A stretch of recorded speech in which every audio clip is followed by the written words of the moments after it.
Hello everybody, my name is Train Company and here is the Opera Bar in front of Opera House of Sydney. This video is a Sydney travel guide, precisely a general city guide. I will tell you about what is Sydney, where is Sydney, its background, features, districts, like that. Yes, it's time to discover this charming marine Australian city. Yeah, let's go. And one more, simple subscribe and like button gonna make this video interesting.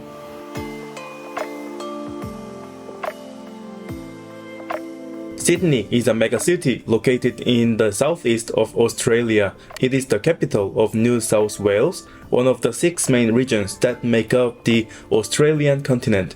It is also the city that symbolizes the country of Australia itself.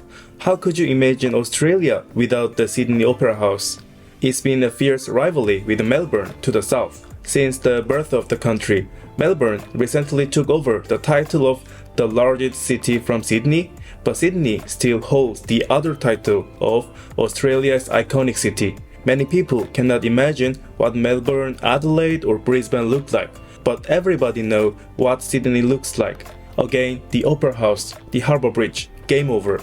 By the way, people in Sydney are called Sydneysiders, New Yorkers in New York, Londoners in London, Parisian in Paris, and Sydneysiders in Sydney.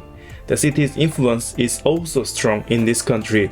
CBD of Sydney is Australia's #1 financial center. 2 of Australia's 8 most prestigious universities are in Sydney. The group of 8, normally there's 1 per region, but only Sydney and Melbourne have 2. It is the leading city in Australia, so about 20% of Australia's population lives in Sydney.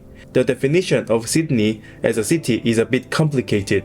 If you simply Google Sydney, it has a population of 5.2 million and a land area of 12,368 square kilometers. It is almost 8 times the size of London.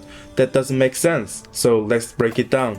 First of all, Sydney in the narrowest definition is the city of Sydney in the center of this map. It is quite small, like city of Westminster in London. It's about 230,000 people, like a normal city.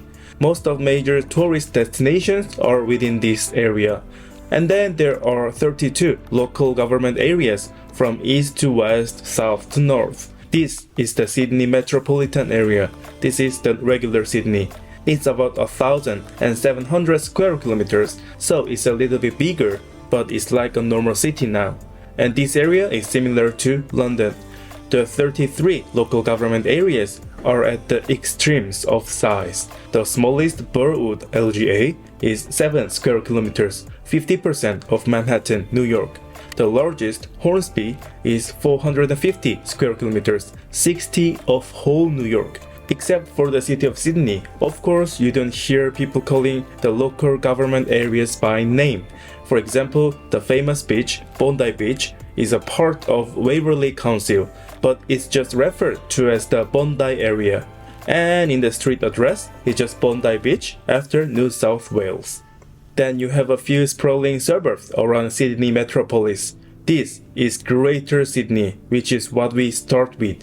Of course, the suburbs are really sparsely populated. So that's the definition of Sydney. With its British identity, Sydney is arguably the most fundamental city in the country of Australia. The colonization of Sydney in 1788 by British convicts was the first step in the colonization of whole Australia. The large colony of New South Wales was formed around Sydney.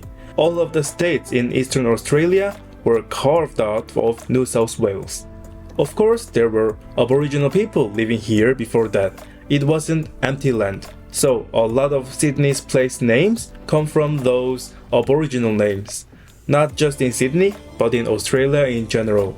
But despite its background as a first British colonial city, Sydney has surprisingly never been the capital of Australia. The Australian territory was formed in 1901 from the 6 colonies of Australia. It was the forerunner of the current country of Australia. Sydney and Melbourne were fought over for who would be the capital. Then Canberra, in the middle, finally became the capital. Melbourne was the interim capital while Canberra was being built. In many ways, Sydney is ambiguous, complicated, and fun. Australia's first colonial city and recently its largest, but lost the title to Melbourne and has never been the capital. But Sydney will always be Australia's the most iconic city. So let's take a look at some of this city's features.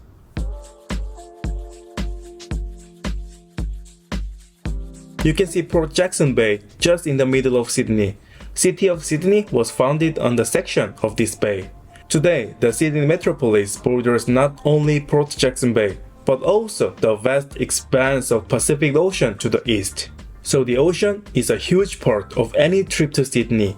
The Harbour Bridge is literally built on a harbour, so it's a harbour bridge. If it was built on a river, it would have a different name, right? And the Opera House is built as close to the sea as you can get in the bay. The shape of the building itself reminds people of the ocean, sail or wave, whatever.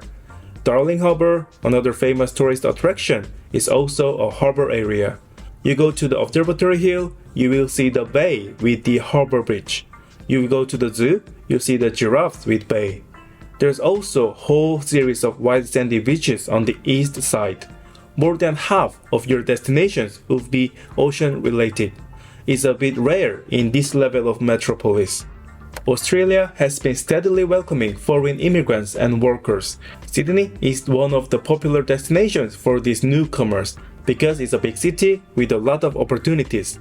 Also, Australia in particular attracts mostly Asians because of its location, East Asian, Southeast Asian.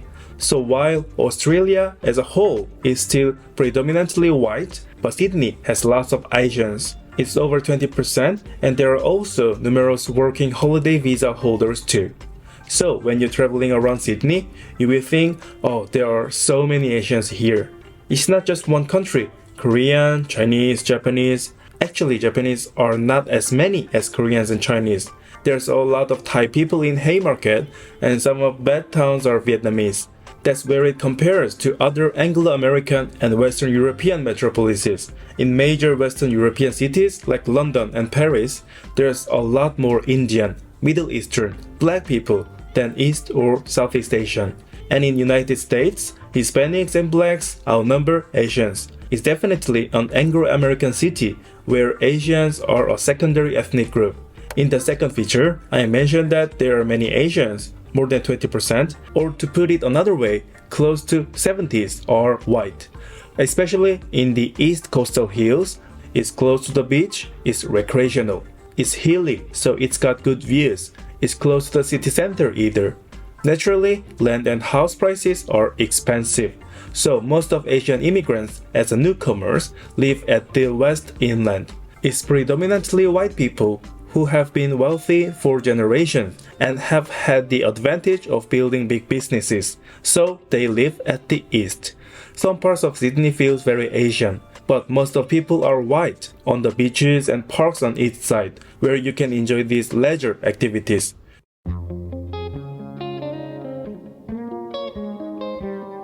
We've talked a bit about the definition of Sydney. This area is tiny, but it is the heart of Sydney and travel to Sydney both. The northernmost harbour, there is a circular quay, Sydney's ferry, tram and metro hub. The Opera House and the Harbour Bridge are on the left and right of this circular quay.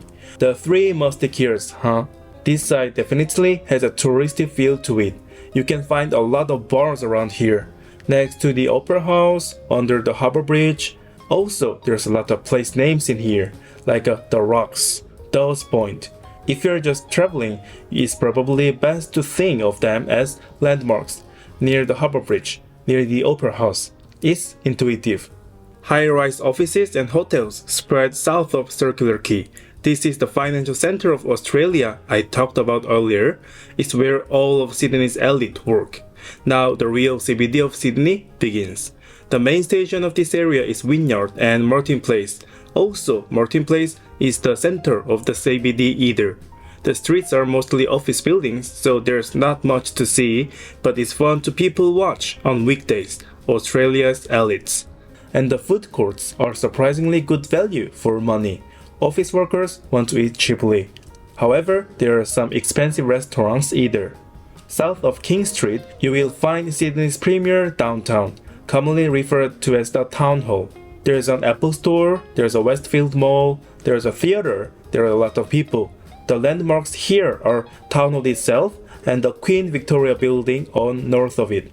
Their heritage is unique in the modern city of Sydney. South of Town Hall, Asian shops are much more common than in the north. And below Gerber Street, the neighborhood is totally Asian. It is called Haymarket.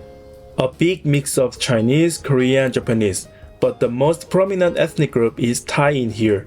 In other neighborhoods in Sydney, you don't see a lot of Thai people, but here is a very distinctive Thai neighborhood. Of course, there's also big Chinatown. Chinese are in everywhere. It is one of the most Asian neighborhoods in the city. And Central Station here is the center of Sydney's rail transportation. Not just City Rail, but the rail to Melbourne and Brisbane, although Australia is better traveled by plane. From Circular Quay to Haymarket, there's a series of streets that run north to south. George Street is the one that the tram goes through. It goes right through all the city centers I described. It's an interesting street. Even the office-oriented Wynyard has a lot of pubs and other shops on the George Street side. Now let's look at the neighborhoods around the core of the city. The harbour to the west of that is known as Darling Harbour. Unfortunately, you can't see the harbour bridge of the Opera House from here, so it's less famous than the Circular Quay side, but it's a bustling area with lots of hotels, beach restaurants, and a lot of cruises leave from here. It's just that you cannot see the landmarks, but Darling Harbour itself is pretty enough, so there's always plenty of people. Beyond Darling Harbour, Pyrmont has a 50-50 vibe. Quiet residential neighborhoods and fish market and casino. Not very touristy. There are parks just to the east, Hyde Park and the Royal Botanic Garden. Hyde Park is just a nice, normal city park. The Royal Botanic Garden is a kind of unique. You can find Mrs. Macquarie's Point on the northeast corner. The view from here is one of the best views in Sydney. If you've been to the Opera House, you can just walk over there. Let's move a little bit closer to the border. Obviously, the further out you go, the less touristy it is, but they are all charming neighborhoods. Southwest of Haymarket and Central Station is the University of Sydney. The campus is very classic like Hogwarts in Harry Potter series. The other major universities in Sydney are kind of modern. And there are a couple of weekend markets around this area.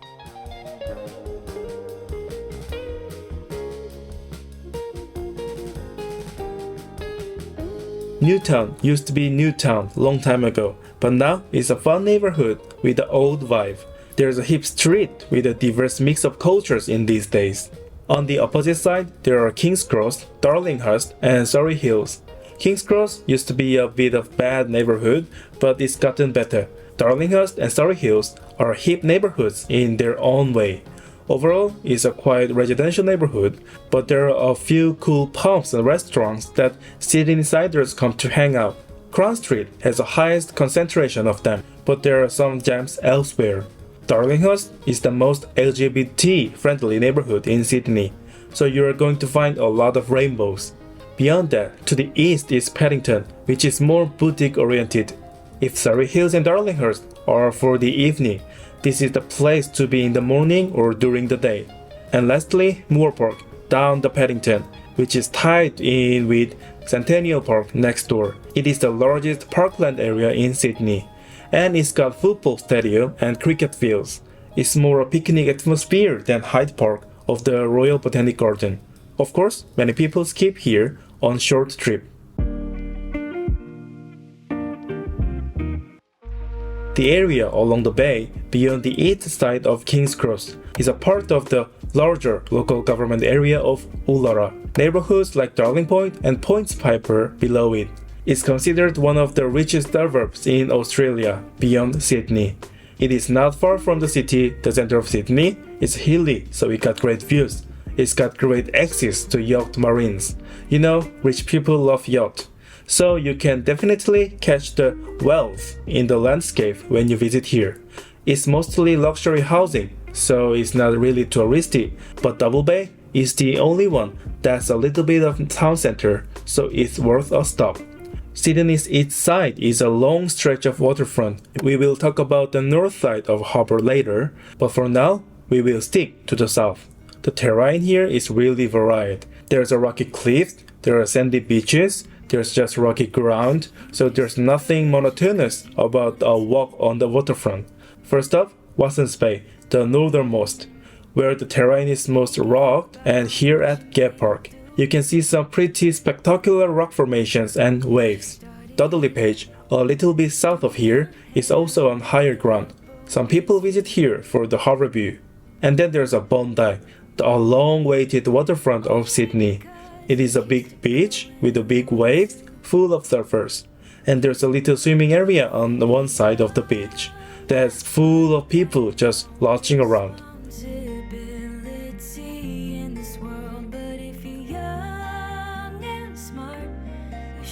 Other than that, it's just a beach. There's not much to it. The reason it's famous is because it's so accessible and it's so big.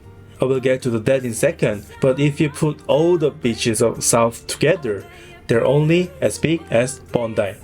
And Bondi Junction is the only urban railway station in the area. So Bondi is the most convenient place to get to from bad towns in the west. From Bondi to south, there's a lot of beautiful places. The twin beaches of Tamarama and Bronte, Waverley Cemetery with its spectacular view, Clovelly Beach with its intimate charm, but Coogee Beach, less crowded but just as charming. The walk away from Bondi leads all the way to Coogee. It's a great walk if you have time. It takes about 2 hours. Further south is another popular beach, Marlborough. This east coast is also marine like a harbour and a city, but it has relaxing and yet fascinating atmosphere. This is literally the area northeast of Port Jackson Bay. It's a bit large, so there are several neighborhoods, but it's not very touristy. Mosman is another wealthy area. It's not as wealthy as Ullara, but it's still laid back and affluent.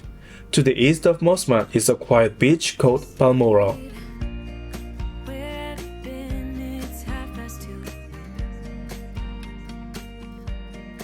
To the south is Sydney's iconic zoo, Taronga Zoo.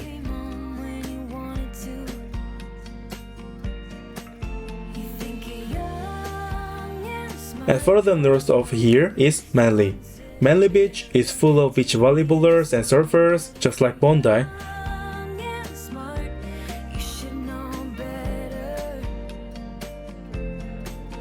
And the streets are lined with charming restaurants, cafes, and hotels. You can also go snorkeling at Shelley Beach, a little further away.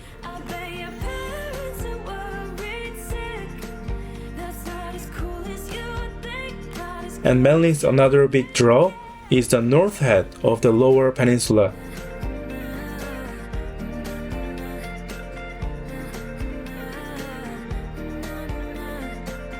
Manly may not seem close to the city at first glance, but it's very accessible, with just 20 minutes ferry ride from Circular Quay. I would definitely recommend visit this neighborhood. This neighborhood is just north of Circular Quay. Downtown of North Sydney itself is actually not much to see, but there are a few good points near the harbour. There's Luna Park, which has a nice harbour view and a nice amusement park. And then there's a Blue Point across the water, which is almost symmetrical to Mrs. McCurry's Point. Obviously, the view is fantastic. For more detail, check out my Sydney Contents Guide.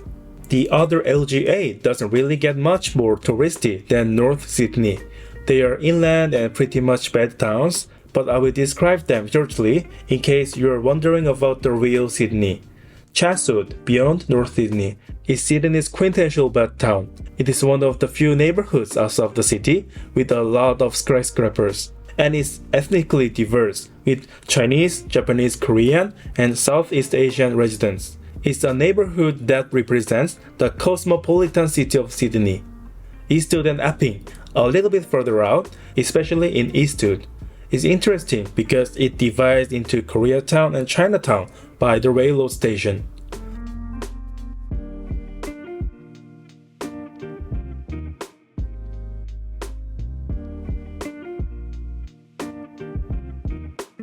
Similar things happen in Strathfield and Burwood to the south. Strathfield is one of Sydney's leading Korean communities, and Burwood has a colorful Chinatown. Auburn is a very Turkish neighborhood. There's even a mosque. Fairfield, a little further away, is a Turkish neighborhood, Middle Eastern. And down the street, Cabramatta is Vietnamese. Welcome to Vietnam, Xin chào. But there are not just bad towns. There's also some places like Featherdale Zoo, which is my favorite. And then there's Sydney Zoo too. You can find Blue Mountains at the west of Greater Sydney. It is also one of the most famous tourist destinations. About that, again, check my Sydney Contents Guide. So, let's summarize what we learned today. The quick summary of Sydney itself.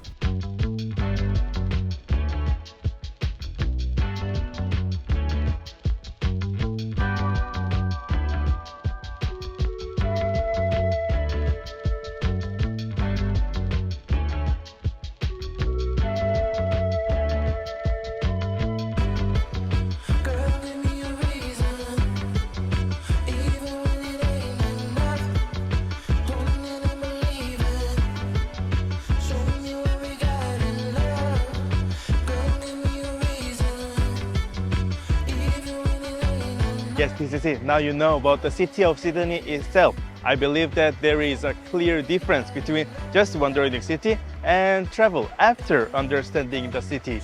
I just hope you travel this city very well. Thank you for watching this long video and thank you again.